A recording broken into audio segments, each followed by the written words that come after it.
Vanachari Jamunatira Jaya Radha Madhava Kunja Vihari Jaya Radha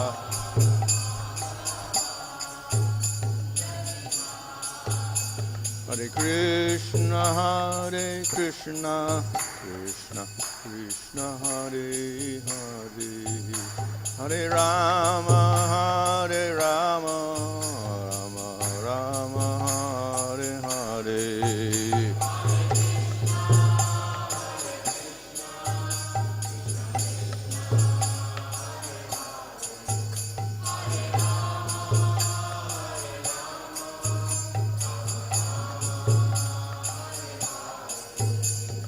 Prabhupada, Prabhupada, Prabhupada Jaya, Prabhupada Jaya.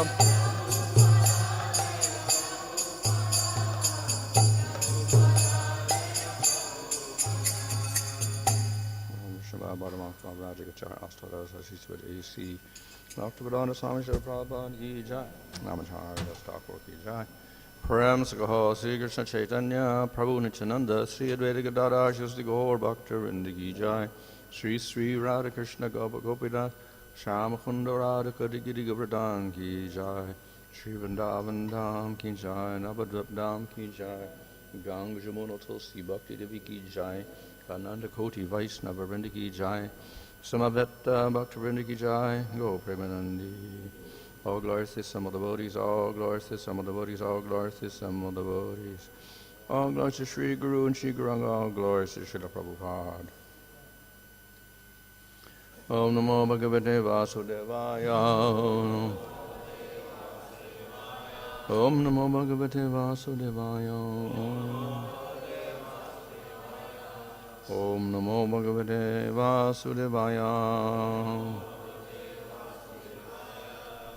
Nama Om Vishnu Padaya Krishna Prasthaya Bhutale Srimati Bhaktivedanta Swami Nityanamane Namaste Saraswati Deve Gauravani Prachadane Nirvashesha Shunyavani Paschatchadesha Tadane Sri Krishna Chaitanya Prabhu Nityananda Sri Advaita Gadadhar Shivasati Gaur Bhaktivinoda Hare Krishna Krishna Krishna Hare Hare Hare Rama Rama Rama Hare Hare.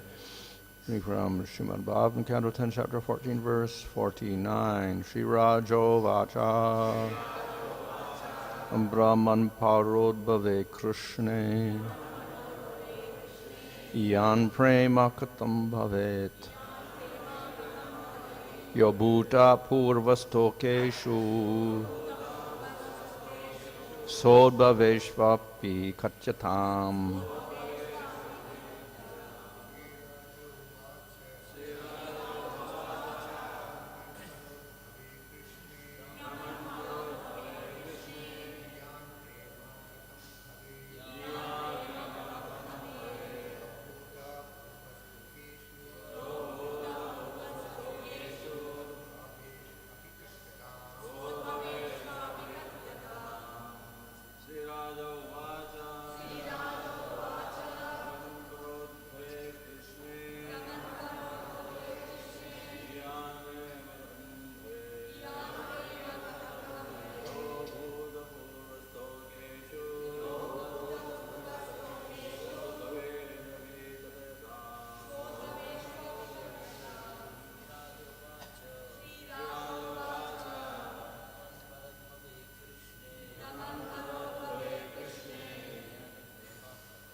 Shri Rajavacha, the king said, Brahman, O Brahmana Sukadev, Parodbhave, for the offspring of another, Krishna, Lord Krishna, Iyan, so much, Prema, love, Katam, how, Bhavet, can be, Ya, which, Bhuta Purva, unprecedented, tokeshu, for the children, swa udbhaveshu, their own offspring, api, even, katatam.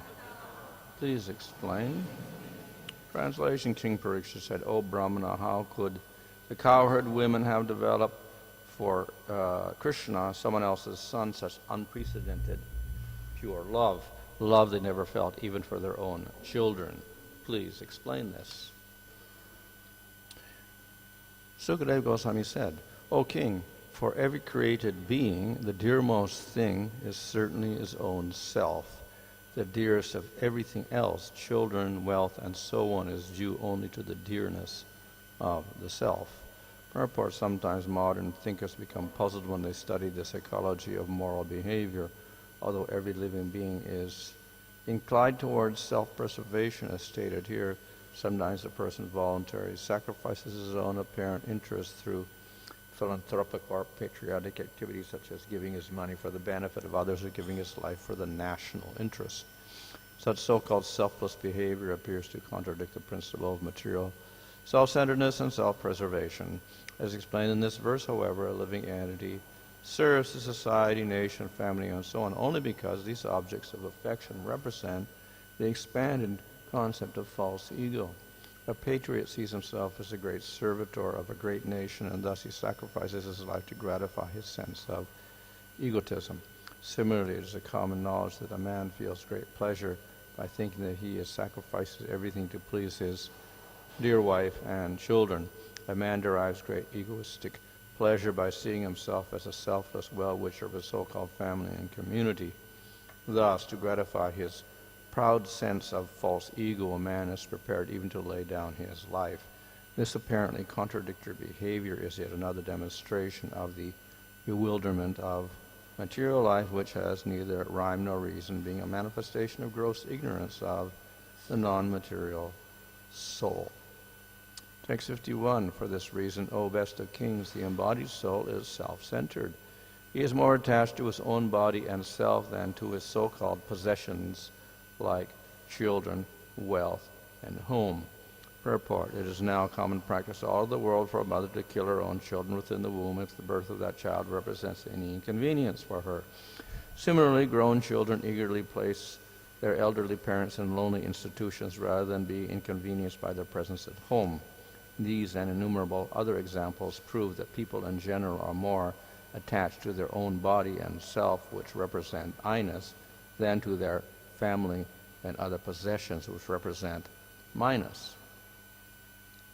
Although conditioned souls are very proud of their so-called love for society, family, and so on, in reality, every conditioned soul is acting on the platform of gross and subtle selfishness. Indeed, for persons who think of the body, that the body is the self, O best of kings, those things whose importance lies only in their relationship to the body are never as dear as the body itself. So these whole series of verses, and actually more verses, explaining why the mothers were attracted to Krsna, who was not even their own son. So, first of all, Sukadeva Goswami is explaining the dearness of the self. And that self, of course, is oneself. But then oneself also becomes transformed into one's own body in the material world. But behind that, of course, is the Atma. So these first verses are talking about the dearness of the self, but then that is in terms of one's own body. So one considers one's own body dearer than anything else. And this is expressed in many, many activities that people do. And though there is apparent contradiction, because people work for their families or for their nation or their religion or whatever, and they seem to sacrifice everything for that, there is an element of their own interest at heart in all of these things, and that's why they do it. So that's why it's not pure. It's not pure selflessness when they do these activities. And this is best expressed in Sattva-gun, where there's less attachment, gross attachment to material pleasures for the body. So then they will instead substitute philanthropic activities, etc., and transfer the affection to others rather than their own body. And then they will extend that further and further. But it's still, it's got an element of identification with their own body somehow or other, and the satisfaction they get from that. On the other hand, we do have a person who's more advanced. He is concerned with the soul, and he understands he's not the body, he's the soul. So then, when he starts thinking of the soul rather than the body, all of these previous attachments to anything become insignificant, including the attachment to working in philanthropic activities, etc. He becomes completely detached from everything. And he's thinking of the self. But then even this is somewhat selfish. And that is why we often see that the quest for self-realization is also considered to be somewhat egotistical, because we're thinking of our own peace and our own solution to all the problems in the world. So there is a sense of I and one's own welfare at heart. But this is also natural to the jiva, because he does have a sense of I. And if we have no one else there, if we don't have material bodies there at all, and we're only thinking of the spiritual self, then naturally it will be self-centered in that sense, because we're thinking of Atma all the time. I am Atma, I am not anything else. So in that sense it is self-centered. But it's natural, because the Atma has a sense of I by its nature, and it cannot really be extinguished. So the best that can be done in Brahman realization is to simply experience the sense of existing. That's all, without saying I exist or anything like that. The simple existence. Of course, that looks like an impossibility, so some acharyas say that that's not actually a proper state. It is an impossible experience, simply to be consciousness. There should always be an I experience this, a consciousness or existence or whatever, as Brahman or whatever. In any case, there is an I that is inherent in the jiva, and we can suppress it to some degree in that Brahman state, but it's still there. And the very idea of attaining that state is a reflection of the idea of self-interest, that we want to become freed from material engagement, material attachment, karma, etc., and attain a state of peace. So, this, of course, is the higher level. The lower level is to think in terms of preserving one's material body. So this, of course, is reflected in the struggle for existence. Everybody wants to survive, and therefore they struggle to get food and other amenities that will support the material body. So they struggle and struggle and struggle with these things all of their life. And that is how we get people working in the material world. Basically, they're taking care of their bodies, and they will do so many things for that end. In the animals, it's rather simple. Eating, sleeping, mating, defending are all matters of the body, and this is the concern of animals. And they can solve the problems without too much difficulty. In the human being, we have the same things to take care of the body, but we have more complex means of getting those things satisfied. More complicated food, more complicated house, etc. Everything becomes more complicated. And to do that, then you have to struggle, because you have to work hard to get money to fulfill those needs. So it becomes a very complicated process. But nevertheless, it comes back to supporting the material body, because we think that is I. But, of course, it's not the real I, but we think it is the I. So it's a projection, and that's why we call it false ego. Now, there's a real ego. That's the soul itself, which has a sense of I. And when we get out of the false ego, then we go for that I, and then we go for mukti, to become liberated from the material world. So the false ego, or the false sense of I, is what motivates us in the material world, but it is a reflection of that I. The I of the Atma does not disappear, but it is transferred into the ahankara, and we identify that with the material, we identify the I with the material body. So the ultimate false ego is based upon the Atma itself and its ego. Sukadeva Goswami is explaining here that the basic idea of the sense of a dearmost thing is the self, and therefore we develop affection for that self more than anything else. And any affection we show for others is also an extension of satisfaction of the self. We want to get something for the self. So sometimes we say the jiva is an enjoyer. He wants enjoyment for himself. He gets an experience of happiness for himself. And when we have material consciousness, then it becomes, I get satisfaction for my mind and my body. So all of the affection and relationships that are established are in terms of that. And as explained in the purports, the activities we do for others are actually supporting our sense of happiness for ourselves. I get happiness for myself by the happiness of others, etc. So there's an element of my happiness there in terms of mind and body, etc. So that is the motivation there. Now what is missing here, of course, is the final conclusion of this section is that there's another self which is even dearer than this self, and that is the Supreme Lord. And he is the self of the self. So if we come to that stage, then we got a higher realization, and the Lord becomes the most dear, not the self. But that requires some knowledge, and most people don't get that far in terms of knowledge. They may get up to the idea, okay, I'm not the body, I'm the soul, and therefore they go for liberation.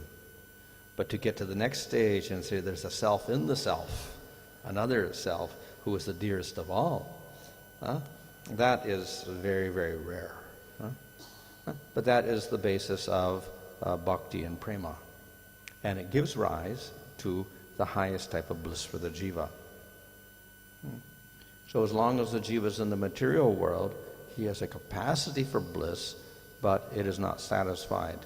And instead of that, we get the false happiness through identification with body and senses and things like that. And then finally, mind. And we get our happiness from that, which is temporary. And when we realize Atma, then we discard that and we say, oh, this is Maya, and we just identify ourselves as Atma. And that becomes the satisfaction. No more ignorance, no more material bodies, no more karma, no more suffering. That becomes the happiness of the jiva. He's free of the identification with the material body. But then the next stage is to realize that besides the Atma, there's a Supreme Lord who is dearer than even one's own self. And therefore, if we develop a relationship with that dear Supreme Lord, he becomes the object of attraction, not the self. So this gets rid of our selfishness, our self-centeredness, which is still there in the quest for liberation. And it's there in the material world in terms of bodily identification and bodily happiness. So that finally disappears when we see that the real object, or the real dear object, is Supreme Lord. And he becomes the object of affection, and then that produces real happiness for the jiva. That is called bliss. So when therefore that is the you could say the final realization. If that takes place, then the jiva is completely satisfied. That becomes the dearest. So in that sense, if Krishna becomes your child, then he is the dearest. And the idea of one's own children or whatever is secondary, because the Supreme Lord actually is the dearest of all things. So anyway, he comes up he begins this whole explanation by explaining about the self and how dearness is there, and then from that he gets the dearness of the Supreme Lord.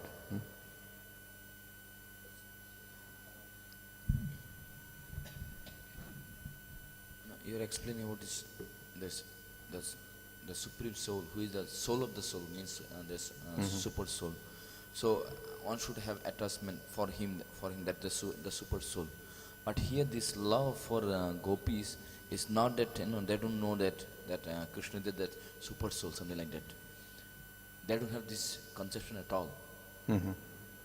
Correct? Yeah. Because normally you are saying that we should have love for the super soul, not that. Well, in terms of bhakti, he's no longer the super soul.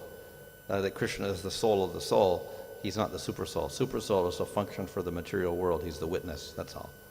But in the spiritual world, he's still the soul of the soul, because he is the very life of the jivas there. So in that sense, he's the soul of the soul. But he's Bhagavan there. But as Krishna, they don't recognize him as the Supreme Lord, but he's still dearest, but not recognized as the Lord. I think see, when this material world, we see that people are helping each other.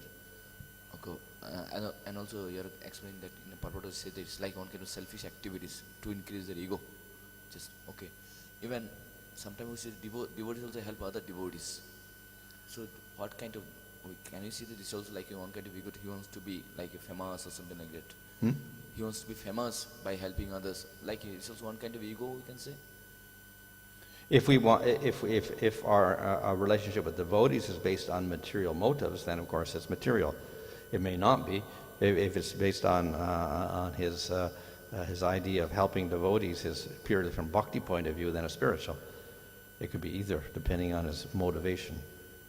Sometimes we say, okay, suppose devotees, their intention is that how can I try to elevate him, the devotees, and look after him, the devotees, his daily needs and everything.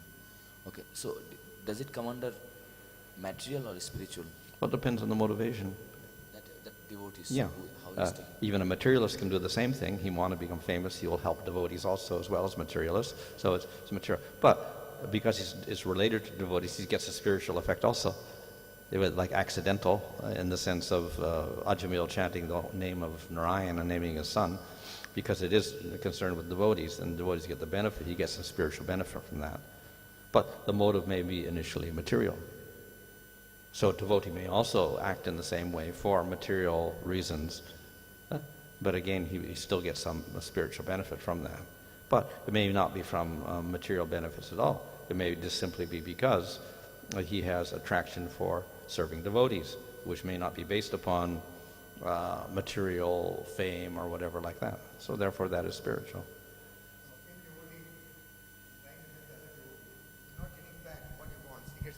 Well, then that's material then. That's material. We're looking for some material benefit for ourselves in terms of our own ego. If it's consistent, we can agree. But it keeps changing. Sometimes he helps and sometimes he just tells, he doesn't talk. So that shows his motiveness. One more thing, that the soul's definition is Satchidananda. Is already eternal happiness. Is embedded. Happiness is embedded. You mentioned that soul has to get happiness. Why should something which is already having happiness should get an external type of happiness to be? Well, in a sense, in the material world, we can't say the jiva is Satchidananda, because obviously, does he have knowledge? No, he's covered by ignorance. Does he have bliss? No, he suffers. So the definition of Ananda is there is no suffering. In the material world, we suffer. So in that sense, we're not Satchidananda in the material world. Even we're not Sat, because we identify with the material body and the body dies, so we suffer because of that. So everything is, in one sense, is a capacity for everything. The soul ultimately is Sat. The material body isn't. And the soul has consciousness, but it is limited and mistaken in many ways. So it becomes, it's what we call ignorance. It's not like objects without consciousness. We can say they're ignorant in one sense, but they have no consciousness at all. So the jiva in ignorance has consciousness, so he's chit in that sense. But it's not chit in the sense in the spiritual world where there's no ignorance at all. And similarly, the happiness of the material world is his capacity to experience. But then he experiences happiness and distress in relation to a material body. That's what he experiences. So when we get rid of the ignorance and we develop, and then we recognize Supreme Lord, then the capacity for bliss is fulfilled, and one gets bliss when one attains prema stage. So it's not that he automatically now has ananda, otherwise he wouldn't be in the material body anymore, he'd be in the spiritual world. So he's got a capacity for ananda, but it's not there at the moment.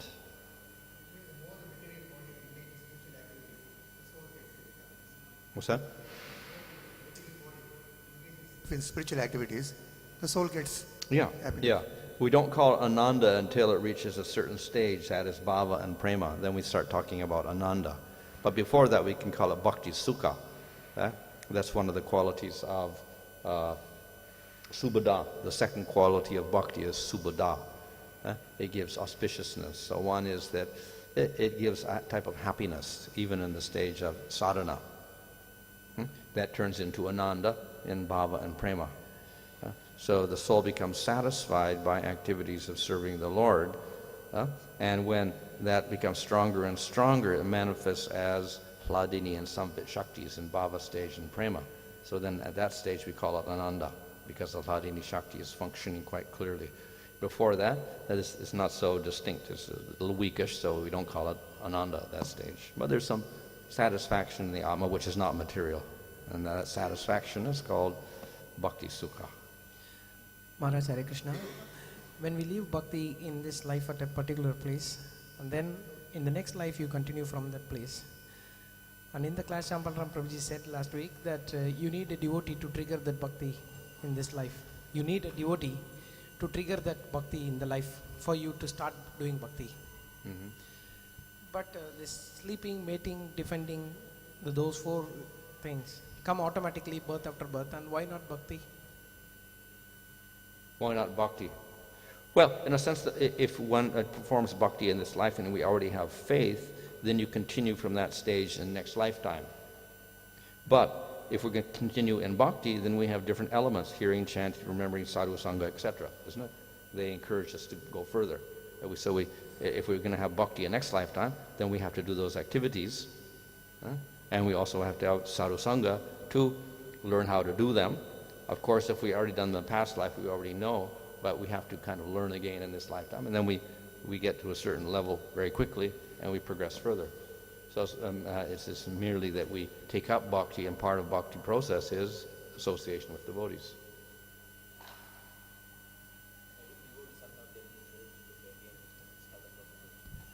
If we don't have, because unless because we do have material bodies, and we are subject to ignorance, etc., in the material body, we may not know exactly how to do the bhakti, etc. So then we have to again rely on scriptures and so many things to get the proper process, at least to begin it. When we talk about the self of the self, there's a trap, yet another trap over there. The self can think itself to be God because it is self of the self. The Mayavada sits in over there. Well, it's not the self of the self, it's just the self, period. That's all it is. There's nothing beyond the self there. They stop with the Atma is Brahman. That's it, finished. There's no other self in there at all. Huh?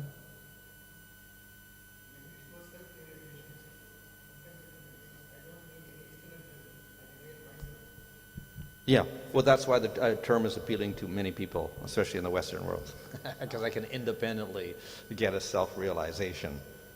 Huh? But in one sense, it's not a very good term for bhakti because it only indicates Atmagyan ultimately. Self-realization turns into Atmagyan. Atmagyan turns into Brahman realization, which means mukti, which we don't want. So in that sense, it's not so good. Huh? But it's appealing to people in the Western world especially. They think of, so it's like an elementary step towards realization of Supreme Lord. Of course we can take self-realization. The real self is the Lord, because he's also called Atma.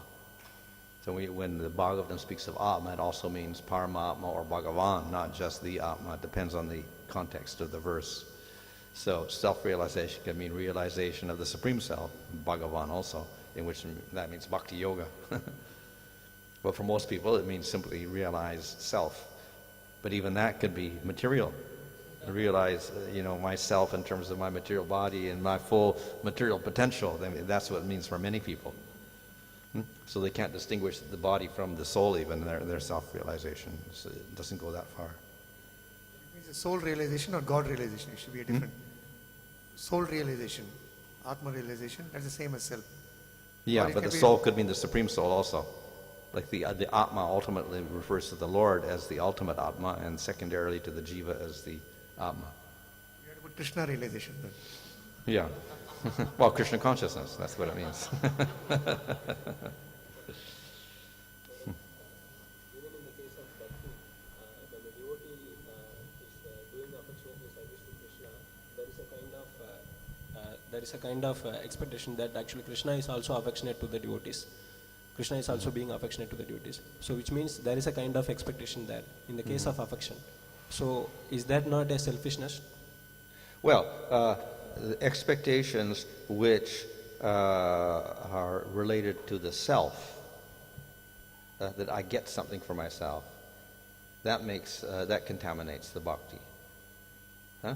If the expectation is not to get something, profit for the self, then there's no problem. For instance, if we have an expectation of perfecting our service for Krishna, then there's no problem with that. Or an expectation that Krishna will be pleased with this, there's nothing wrong with that also, because we're not expecting I get something from it in terms of my enjoyment. Yeah, or liberation also. In other words, it's for the self, whatever it is, whether it's spiritual or material.